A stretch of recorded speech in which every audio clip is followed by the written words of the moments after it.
शिवसेना पक्षाचे मुख्य नेते आणि उपमुख्यमंत्री आदरणीय एकनाथ शिंदे साहेबांच्या माध्यमातून गेल्या 14 वर्षापासून हा आर्ट फेस्टिवल आपण चालू केलेला आहे। ठाणे महानगरपालिका आणि संस्कृती आर्ट फेस्टिवल ही एकत्रितपणे संस्था आलेली आहे आणि त्या माध्यमातून देशभरातील विविध कलाकारांना वाव देण्यासाठी आणि त्यांच्या कलांचं एक व्यासपीठ निर्माण आम्ही या ठिकाणी केलेलं आहे आणि अनेक दिग्गज कलाकार पद्मश्री पद्मविभूषण हे अशा प्रकारचे कलावंत येऊन आपली कला सादर करतात। सकाळी 6 वाजता सुद्धा कार्यक्रम असतो आणि संध्याकाळी 7 नंतर सुद्धा कार्यक्रम, म्हणजे दिवसभराची ही रेलचेल असते आणि गेल्या अनेक वर्षापासून संस्कृती ओपनच्या ह्या महोत्सवा कधी येतोय याची वाट सर्वसामान्य ठाणेकर बघत असतात। मला आनंद ह्या गोष्टीचा आहे की नवनिर्वाचित महापौर आणि उपमहापौर या ठिकाणी आज त्यांच्या हस्तेच ह्या कलादालनाचं, ज्याचं नाव आम्ही अजितदादा पवार यांच्या नावानं दिलेलं आहे, त्याचं उद्घाटन केलेलं आहे आणि आजपासून 4 दिवस विविध कलाकार या ठिकाणी येणारे प्रसिद्ध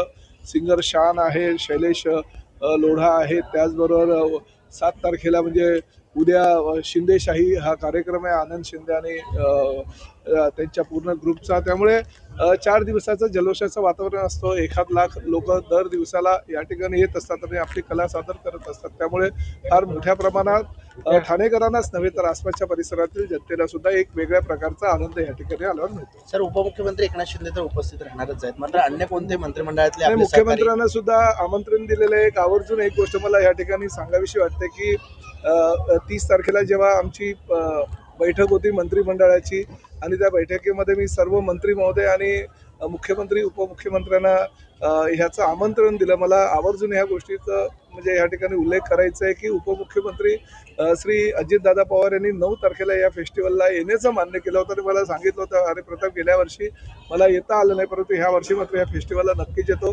एकनाथ शिंदे साहेबांचा वाढदिवस सुद्धा त्या दिवशी आहे आणि 9 तारखेला या फेस्टिवलला आल्यानंतर मला सगळ्या ह्या कार्यक्रमाला सुद्धा हजेरी राहता येईल आणि शिंदे साहेबांना सुद्धा शुभेच्छा देता येईल।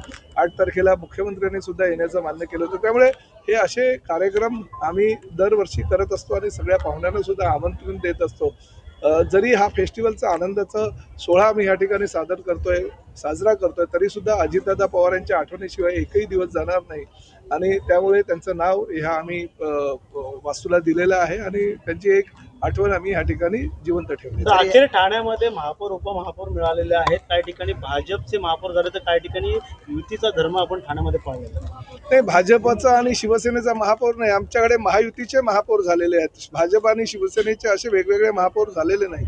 त्यामुळे आमचं प्रत्येक राज्यामध्ये प्रत्येक ठिकाणी ज्या ठिकाणी महापौर उपमहापौर झालेले आहे किंवा मुंबईला अन्य ठिकाणी होणार आहे, महायुतीचे महापौर झालेले आणि महायुतीचं सरकार केंद्रात आहे, महायुतीचं सरकार राज्यात आहे, महायुतीचं सरकार आता ठाण्यामध्ये पण सुद्धा आहे आणि महायुतीच्या या कारभारातून आम्ही दाखवून देऊ की पुढल्या 5 वर्षामध्ये आमचे महापौर उपमहापौर विकासाची गंगा या ठाणे महापालिका क्षेत्रामध्ये राबवतील। मीरा भाईंदरचा अजूनही प्रश्न सुटलेला नाहीये महापौर पदासाठी, ज्याप्रमाणे तुम्ही याआधी देखील मेहतांवरती आरोप केले होते। नाही, बघा, एक गोष्ट मी तुम्हाला सांगतो, मराठी महापौर अमराठी महापौर हे वादंग नुसतं जाणीवपूर्वक तिथली मराठी एकीकरण समिती जी आहे जी महापौर आणि उपमहापौराच्या निवडणुकीला विरोध करतात, परंतु निवडणुकीमध्ये मात्र एखाद्या राजकीय पक्षाच्या कार्यालयामध्ये बसून उबाटा आणि मनसेचे एबी फॉर्म वाटतात।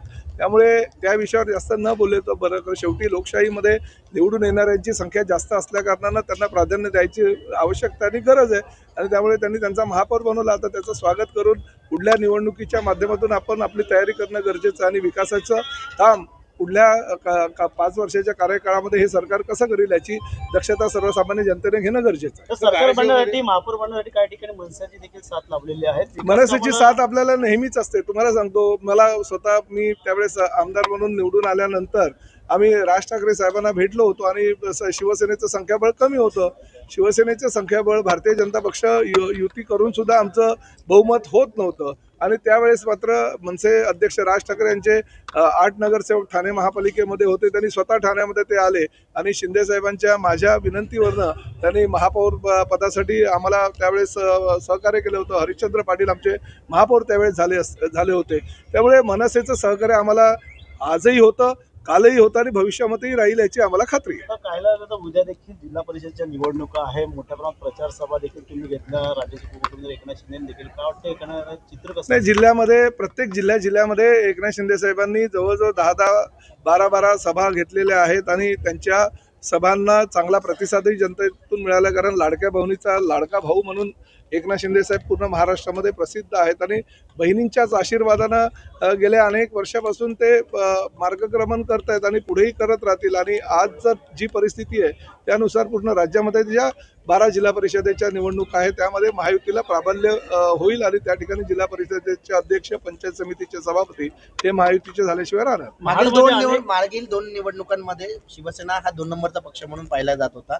जिल्हा परिषद आणि पंचायत समितीमध्ये नाही बघा, 2 नंबरचा पक्ष, 1 नंबरचा पक्ष आणि 3 नंबरचा पक्ष नाही. आम्ही महायुतीमधून राज्यामध्ये लढतोय आणि 100% महायुतीचं सरकार जसं केंद्रामध्ये आहे, राज्यामध्ये आहे, तसं जिल्हा परिषदेमध्ये सुद्धा आमचं येईल. महायुतीमध्ये तिढा सुटलेला नाही, महाडचा प्रश्न अजून असं काय नाही, तिढा असं पालकमंत्री काय रे, सगळीकडे आमची महायुतीची सत्ता येणार आहे, काही काळजी करायची गरज नाही. तुम्हाला गोड बातमी 9 तारखेला एकनाथ शिंदे साहेबांच्या वाढदिवसाच्या निमित्तानं आम्ही देणार